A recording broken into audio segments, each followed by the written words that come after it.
Alright, here we go on KCS.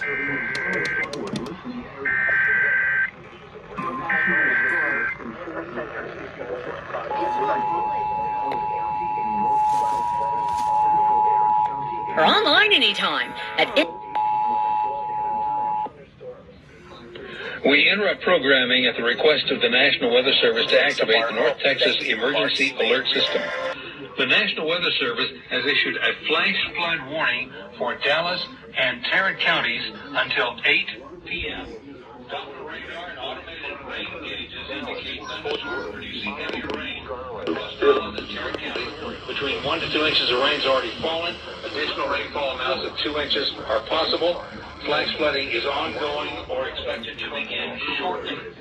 Some locations that will experience flash flooding include Dallas, Fort Worth, Arlington, Garland, Richardson, Wiley, Keller, Coppell, Farmers Branch, and Southlake. Once again, a flash flood warning has been issued for Dallas and Tarrant counties until 8 p.m. 1 to 2 inches of rain is already in the rain gauge, and another 1 to 2 inches of rain is expected within the next few hours. The flash flood warning goes into effect through 8 o'clock tonight. All North Texas stations affected by this alert are requested to relay the preceding message.